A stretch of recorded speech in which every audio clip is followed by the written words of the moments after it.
बहुत महत्वपूर्ण कानूनी राजनीतिक मूल मुद्दे उठते हैं।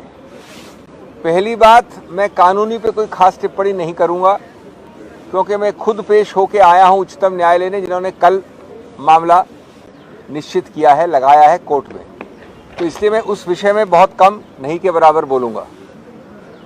लेकिन इसका जो राजनीतिक आयाम है वो पहले मैं आपको अवगत कराऊं।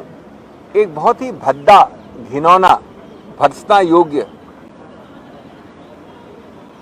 और सब चीजें अगर आप भूल जाएं तो ये सर्वविदित है कि लगभग, मैं अप्रोक्सीमेट दे रहा हूं, 48, 48 या 47 का बहुमत सरकार को है वहां पर, सत्तारूढ़ पार्टी को। 48 मान ले, 47 मान ले, कोई फर्क नहीं पड़ता। सब कुछ मान ले विपक्ष की तरफ पे झारखंड में तो 32 है, 31 है, 33 है, कुछ भी मान ले फिगर, कोई फर्क नहीं पड़ता वहां पे। अब जब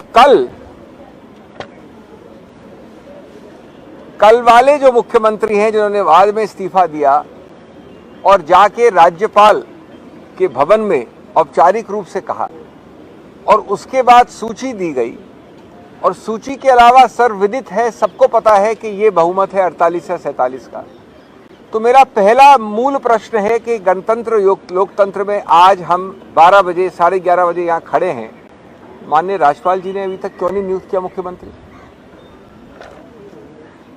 क्यों नहीं किया? ये देश जनता जनार्दन पूछ रही है आपसे। एक बड़ा सरल प्रश्न है और इसका उत्तर है सत्तारूढ़ पार्टी केंद्र और विपक्ष पार्टी झारखंड का सन्नाटा। दूसरा प्रश्न, झारखंड से बिहार कितना दूर है? बॉर्डर्स जुड़ते हैं, लगते हैं, उसी प्रदेश का बाद में बना था झारखंड। बिहार में जब अभी हुआ माननीय नीतीश बाबू के साथ, माननीय पलटू कुमार जी के साथ, तो कितनी जल्दी आपने राज्यपाल जी ने वापस एक मुख्यमंत्री नियुक्त किया? कितना समय लगा था? चंद मिनट, चंद क्षण। ये आपके सामने एक प्रमाण, प्रत्यक्ष प्रमाण, एक हफ्ते भी नहीं हुआ उस बात को। नंबर 3, आप इंतजार क्यों कर रहे हैं? माननीय प्रधानमंत्री के ऑफिस और गृह मंत्रालय से इंस्ट्रक्शंस के इंतजार कर रहे हैं? आप ये इंतजार कर रहे हैं? और ये चौथा एक प्रश्न है बहुत महत्वपूर्ण कि किस प्रकार से येन प्रकारेण, कुछ भी करके, अंग्रेजी में कहावत है हुक और by crook, more by crook and less by hook, आप दलबंदी करवाएंगे? आप 47 और 33 के आंकड़े को बदल के कुछ और करेंगे? वैसे देश को इसमें बिल्कुल भी आश्चर्य नहीं होगा, क्योंकि सबसे सुप्रसिद्ध विश्व में, भारत में नहीं विश्व में, अखिल भारतीय स्तर पे जो विश्वविद्यालय बनाया गया है बीजेपी द्वारा, वहां सिर्फ 2 डिग्रीज दी जाती हैं, एक पीएचडी और एक पोस्ट डॉक्टरल। पीएचडी और पोस्ट डॉक्टरल दी जाती है बहुमत की सरकारों को गिराना कैसे और अल्पमत के लोगों को के द्वारा सरकार बनाना कैसे। तो क्या आप उस विश्वविद्यालय की शोध और पोस्ट डॉक्टरल शोध का इस्तेमाल करने के लिए समय खरीद रहे हैं माननीय राज्यपाल के जरिए?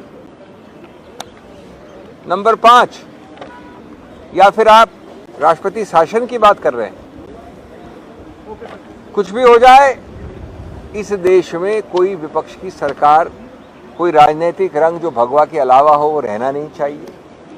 अगर रहेगा तो हम केंद्र से और हम बीजेपी के स्टेट यूनिट्स ये आश्वस्त करते हैं जनता जनार्दन देश को कि कम से कम इस बार चुनाव के पहले ही हम 99% राजनीतिक पार्टियों के लोगों को या तो अरेस्ट कर लेंगे या हटा देंगे या दल बदल द्वारा सरकारें गिरा देंगे।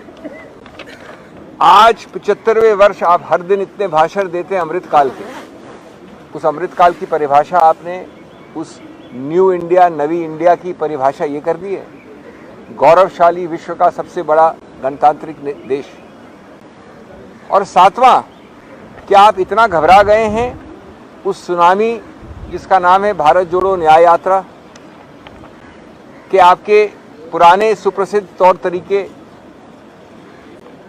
षड्यंत्र द्वारा सरकारें गिराने की और ज्यादा अधिक गति और दिशा पकड़ लिए हैं। ये किस प्रकार की चीजें हो रही हैं एक गौरवशाली गणतंत्र, संवैधानिक गणतंत्र में। आज तक एक दिन कहां से निकल गया माननीय राज्यपाल को नई सरकार बनाने का। मैं अभी आपको उच्चतम न्यायालय के सामने जो पक्ष हमने दिया है उसकी बात नहीं करूंगा, क्योंकि उसमें हमने कई और आरोप लगाए हैं। क्योंकि वो कल आ रहा है और मैं खुद पेश हो रहा हूं, इसलिए मैं वो अनुशासन के अंतर्गत काम करूंगा। उसमें और कई चीजें कही गई हैं, तो सिर्फ ग्राउंड्स बोल रहा हूं मैं, कोई उसके बारे में, निर्णय के बारे में नहीं बोल रहा हूं।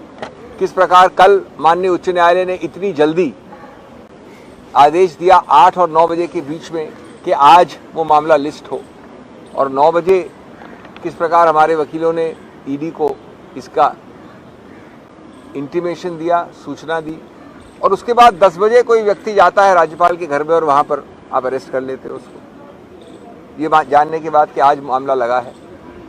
वो सब चीज़ें हम कल कोर्ट में बात करेंगे। जैसा मैंने कहा, मैं यहाँ बात नहीं कर रहा हूँ, लेकिन मूल मुद्दा है कि इस प्रकार से गणतंत्र का हत्या जो आप दिन प्रतिदिन कर रहे हैं, उसका कोई न कोई जवाबदेही तो होगी, और आपके ज़रिए देश जवाबदेही मांग रहा है, हम मांग रहे हैं।